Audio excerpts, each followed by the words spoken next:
اعوذ باللہ من الشیطان الرجیم، بسم اللہ الرحمن الرحیم۔ محترم ناظرین، السلام علیکم ورحمۃ اللہ۔ آج ہمارا موضوع ہے حضرت عائشہ صدیقہ رضی اللہ عنہا قرضہ کیوں لیتی تھیں۔ حضرت جابر رضی اللہ عنہ بیان کرتے ہیں کہ رسول اللہ صلی اللہ علیہ وآلہ وسلم کسی ایسی آدمی کا جنازہ نہ پڑھایا کرتے تھے جس پہ قرضہ باقی ہوتا تھا۔ ایک میت کو لایا گیا تو آپ نے پوچھا کیا اس پر قرضہ ہے؟ تو صحابہ نے کہا ہاں 2 دینار ہے۔ آپ نے فرمایا تم لوگ اپنے ساتھی کا جنازہ پڑھ لو۔ پھر حضرت ابو قتادہ انصاری رضی اللہ عنہ نے کہا اے اللہ کے رسول، وہ میرے ذمہ ہے۔ تو رسول اللہ صلی اللہ علیہ وآلہ وسلم نے اس کا جنازہ پڑھایا۔ پھر جب اللہ نے اپنے رسول کے لیے فتوحات کا دروازہ کھول دیا تو آپ نے فرمایا میں ہر مومن کے لیے اس کی جان سے قریب تر ہوں، سو جس نے کوئی قرضہ چھوڑا اس کی ادائیگی میرے ذمہ ہے، اور جس نے کوئی مال چھوڑا ہو تو وہ اس کے وارثوں کا ہے۔ حضرت جابر بن عبداللہ رضی اللہ عنہ سے روایت ہے کہ رسول اللہ صلی اللہ علیہ وآلہ وسلم فرمایا کرتے تھے میں مومنوں کے لیے ان کی جانوں سے بھی زیادہ نزدیک تر ہوں کہ میرا مقام پہچانے اور میں بے چون و چراں میری اطاعت کرو۔ چنانچہ جو کوئی مال چھوڑ جائے تو وہ اس کے گھر والوں کا حق ہے، اور جو کوئی قرضہ چھوڑ جائے یا چھوٹے بچے تو وہ میری طرف ہیں اور وہ میرے ذمہ ہے۔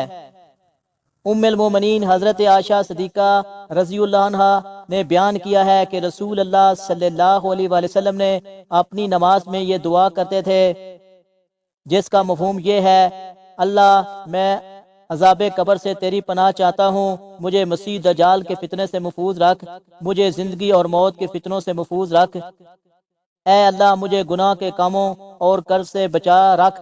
کسی نے کہا کہ آپ قرضے سے بہت پناہ مانگتے ہیں، اس کی کیا وجہ ہے؟ آپ صلی اللہ علیہ وآلہ وسلم نے فرمایا بندہ جب قرضہ لے لیتا ہے تو بات کرتا ہے تو جھوٹ بولتا ہے، اور وعدہ کرتا ہے تو پورا نہیں کرتا۔ محترم ناظرین، حضرت عائشہ صدیقہ رضی اللہ عنہا بغیر کسی ضرورت کے لوگوں سے قرضہ کیوں لیتی تھی؟ ناظرین، انسان کو ذہنی دباؤ اور ڈپریشن وغیرہ کے آنے کا ایک بڑا سبب دوسرے انسانوں کے ساتھ معاملات عدم درستگی ہے۔ کبھی یہ پریشانی دوسروں کے حسد کی وجہ سے ہوتی ہے تو کبھی حق کا تقاضا کرنے کی وجہ سے ہے۔ بعض اوقات آدمی قرض لیتا ہے لیکن جلد ادا نہ کر سکنے کی وجہ سے قرض خواہوں کی طرف سے تقاضا شروع ہو جاتا ہے۔ یہ ایک مستقل ذہنی تناؤ کا باعث ہو جاتا ہے۔ اس کیفیت سے بچنے کے لیے حضرت محمد صلی اللہ علیہ وآلہ وسلم کی دعاؤں میں ہمارے لیے روشنی کا آسمان موجود ہے۔ صحابہ اکرام نے اکثر آپ صلی اللہ علیہ وآلہ وسلم کو نماز کے بعد یہ دعا کرتے ہوئے دیکھا میں گناہ اور قرضے سے آپ کی پناہ مانگتا ہوں۔ ایک صاحب نے آپ صلی اللہ علیہ وآلہ وسلم سے عرض کیا کہ آپ مقروض ہونے سے اتنی پناہ کیوں مانگتے ہیں؟ آپ صلی اللہ علیہ وآلہ وسلم نے فرمایا کہ آدمی جب مقروض ہوتا ہے تو جب بات کرتا ہے تو جھوٹ بولتا ہے، اور جب وعدہ کرتا ہے تو اس کے خلاف کرتا ہے۔ مروی ہے جو لقمان حکیم نے فرمایا ہے کہ میں نے پتھر اور لویا اٹھایا مگر کوئی بھی چیز قرض سے زیادہ بھاری نہیں اٹھائی۔ اسی طرح ابو امامہ انصاری رضی اللہ عنہ کو آپ صلی اللہ علیہ وآلہ وسلم نے مسجد میں ایک ایسے وقت میں دیکھا جبکہ نماز کا وقت نہیں تھا۔ آپ صلی اللہ علیہ وآلہ وسلم نے ان سے وجہ پوچھی تو انہوں نے بتایا مجھ پر قرضوں کا بوجھ ہے اور طرح طرح کی پریشانیوں نے گھیرا ہوا ہے۔ آپ صلی اللہ علیہ وآلہ وسلم نے فرمایا کیا میں تمہیں ایسے کلمات نہ بتاؤں کہ جب تم انہیں پڑھو تو اللہ تعالیٰ تم سے غم دور فرما دے اور تمہارا قرضہ بھی ادا کروا دے۔ ابو امامہ رضی اللہ عنہ نے عرض کیا جی ہاں ضرور۔ آپ صلی اللہ علیہ وآلہ وسلم نے یہ دعا صبح شام پڑھنے کے لیے ارشاد فرمائی اے اللہ میں آپ کی پناہ مانگتا ہوں فکر اور غم سے، اور آپ کی پناہ مانگتا ہوں سستی اور کاہلی سے، اور آپ کی پناہ مانگتا ہوں بزدلی اور بخل سے، اور آپ کی پناہ مانگتا ہوں قرض کے بوجھ سے اور لوگوں کے دباؤ سے۔ لیکن حضرت عائشہ صدیقہ رضی اللہ عنہا بغیر کسی ضرورت کے لوگوں سے قرض لیا کرتی تھی۔ مروی ہے کہ ام المومنین حضرت عائشہ صدیقہ رضی اللہ عنہا کبھی کبھار قرض لیا کرتی تھی۔ کسی نے پوچھا آپ کو قرض سے کیا؟ حضرت عائشہ صدیقہ رضی اللہ عنہا نے فرمایا میں نے رسول اقدس صلی اللہ علیہ وآلہ وسلم سے سنا ہے، آپ نے ارشاد فرمایا جس شخص کے اوپر کچھ قرضہ ہو اور وہ اس کے ادا کرنے کی نیت رکھتا ہے تو اللہ کی مدد اس کے ساتھ ہوتی ہے۔ تو میں ایسا کر کے دراصل اللہ تعالیٰ کی مدد اور نصرت کی طالب ہوں۔ اسی طرح حضرت محمد بن علی سے مروی ہے کہ وہ قرض لیا کرتے تھے۔ کسی نے پوچھا آپ قرض کیوں لیتے ہیں جبکہ آپ کے پاس اتنا زیادہ مال ہے؟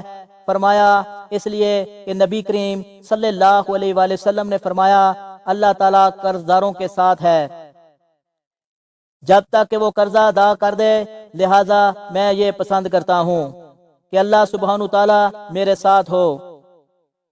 لیکن اگر کسی نے قرض لیا اور اس کی نیت ادا نہ کرنے کی ہو تو وہ حرام خور ہے۔ آپ صلی اللہ علیہ وآلہ وسلم نے ارشاد فرمایا اگر کسی شخص نے کسی عورت سے نکاح کیا اور اس کی نیت یہ تھی کہ اس کا مہر چھین لے یا نہ دے تو وہ روز قیامت زانی شمار ہوگا۔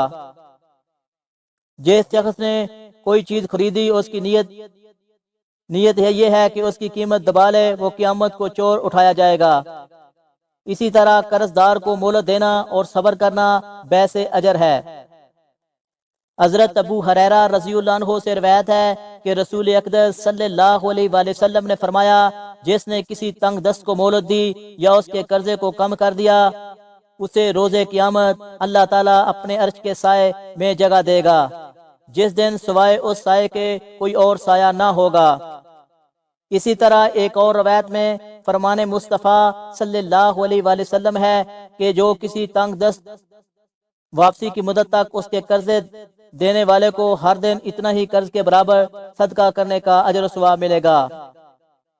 اگر جس نے قرض لیا اور وہ بتائی ہوئی مدت تک اپنا قرض ادا نہیں کر پا رہا اور ابھی بھی تنگ دست ہے تو قرضہ دینے والا اگر اس کو آسانی سے ادائیگی تک مزید مہلت دیتا ہے تو جتنے دن کی مہلت دے گا اتنے ہی دن کے لیے قرضہ دینے والے کو قرضے کے برابر دگنا اجر یعنی ڈبل صدقہ کرنے کا اجر و ثواب ملے گا۔ اللہ تعالیٰ سے دعا ہے کہ اللہ پاک ہمیں ان حدیث پر عمل کرنے کی توفیق عطا فرمائے، آمین ثم آمین۔